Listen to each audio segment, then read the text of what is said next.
التفسير والتوضيح سؤال بيجي في العلاقات الضمنية في القراءة، وعرفت ان الاتنين تقريبا بمعنى واحد، بس الاتنين لو جم مع بعض اختار ايه؟ هل في فرق ما بين الاتنين؟ في فرق ما بين الاتنين، وانا جاي اقول لك على الفرق ما بينهم. زمان انت اخدت ان التضاد بيعمل ايه؟ يوضح المعنى ويؤكده. يعني لو في تقابل ما بين جملتين يبقى ده توضيح. زي ايه؟ فاذا حاربوا اذلوا عزيزة، واذا سالموا اعزوا ذليلة.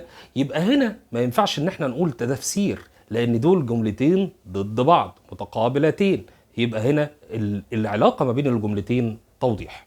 أو يا أمة كان قبح الجور يسخطها ظهرا فأصبح حسن العدل يرضيها.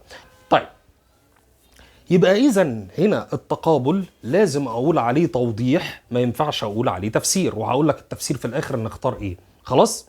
آدي أول حاجة. يبقى هنا التضاد عندي يوضح المعنى ويؤكده. تاني حالة عندي ممكن اختار فيها التوضيح وما ينفعش ابدا ان انا اختار فيها التفسير، هي البدل. زي مثلا لما اقول قال الخليفة عمر ابن الخطاب، فعلاقة عمر ابن الخطاب بما قبلها ايه؟ ما ينفعش تقولي ده تفسير، انا ما بفسرلكش لفظ الخليفة، لا، انا بقول لك قال الخليفة عمر ابن الخطاب، يبقى ده توضيح، يبقى علاقة عمر ابن الخطاب بما قبلها توضيح. يبقى تاني حاجة عندي البدل، يبقى انا اخترت كده التقابل او التضاد. تاني حاجة البدل.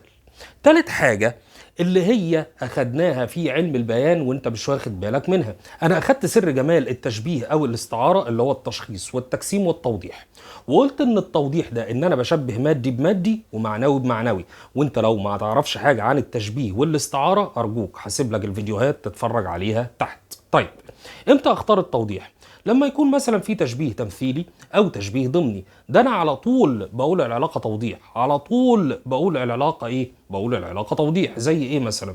زي مثلا قال تعالى اعوذ بالله من الشيطان الرجيم بسم الله الرحمن الرحيم مثل الذين ينفقون اموالهم في سبيل الله كمثل حبة أنبتت 7 سنابل في كل سنبلة 100 حبة. يبقى أنا هنا علاقة دي بما قبلها إيه؟ التوضيح. يبقى أنا كده أخدت التشبيه التمثيلي وأخدت الضمني، العلاقة بما قبلهم إيه؟ العلاقة بما قبلهم توضيح. طيب، دي حاجة.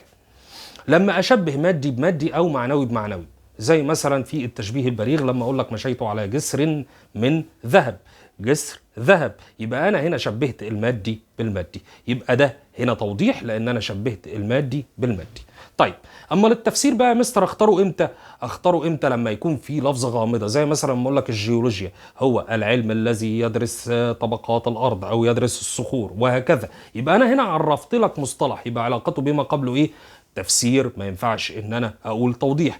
او يجي بعد اي التفسيريه، خلاص، يعني مثلا قال فلان كذا اي كذا وكذا وكذا، وابتدي ان انا افسرها. انا شرحت لك باختصار شديد جدا، لو في اي حاجه اكتب لي تحت وانا افسرها لك اكتر من كده. شكرا، سلام عليكم.